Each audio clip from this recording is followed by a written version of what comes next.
Well, it's been a quiet week in Lake Wobegon, Minnesota.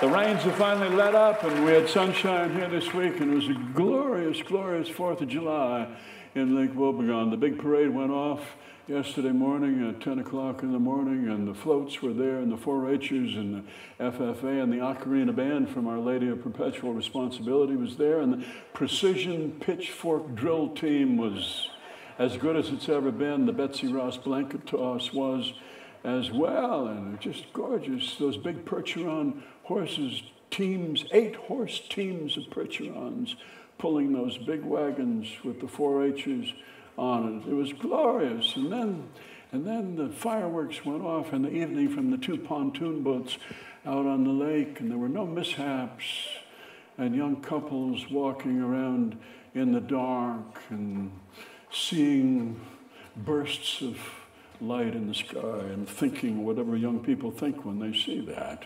And it's none of my business. And going off into the dark. The 4th of July Best Pie in Town contest was won by Marlene, the church secretary at Lake Wobegon Lutheran Church. She made this beautiful banana cream pie, and it was an enormous meringue on the top of it, and the secret was that she baked it right before the contest, so it was still warm. The perpetual winner is Irene Bunsen, who always makes the pecan pie, but this year she put in too much bourbon in it, and it just, you know, a little bit is okay for the taste of it, but this was a pecan pie that one would hesitate to eat if you were having to operate heavy machinery afterward. And so that was the story.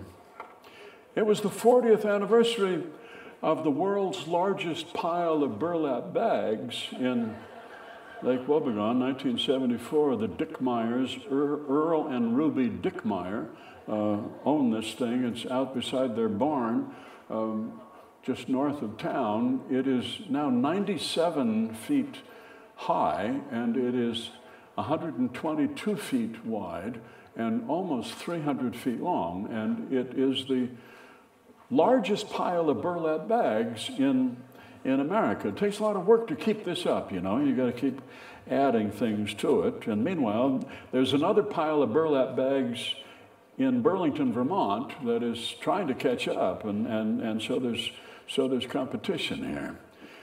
They've had to put in a parking lot because so many people come from all over to see this thing. So many people who write into the website, world's largest pile.org.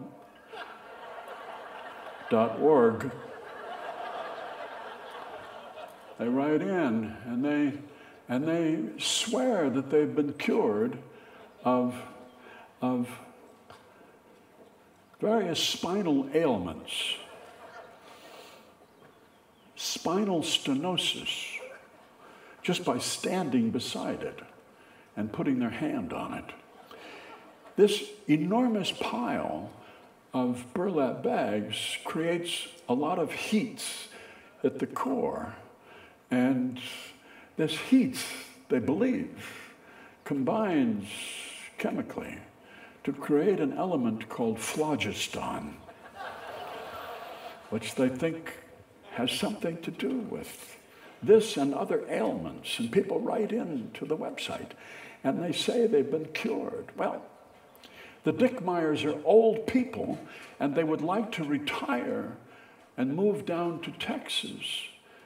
But how do you leave this thing behind that means something to all these people, even if only for ridiculous reasons?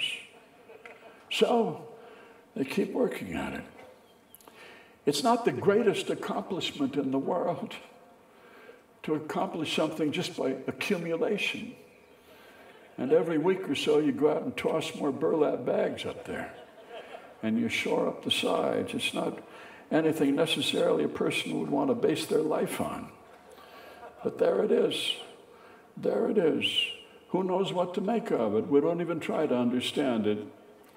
These anniversaries go by. You know, the Sons of Canute, they were supposed to celebrate their 150th anniversary in 1991, and it just slipped by, and it turned out that 1991 wasn't the right year. It should have been in 1990, and they were embarrassed at having missed it, and so that anniversary passed without comment.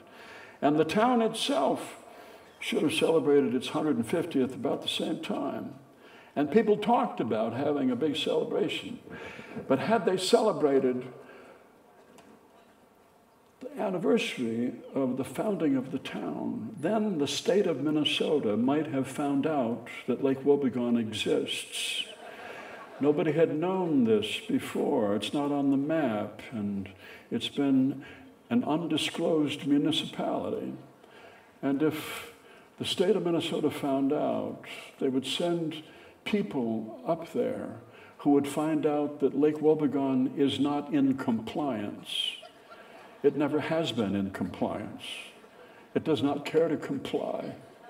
It would kill them to comply. And so, onward we go.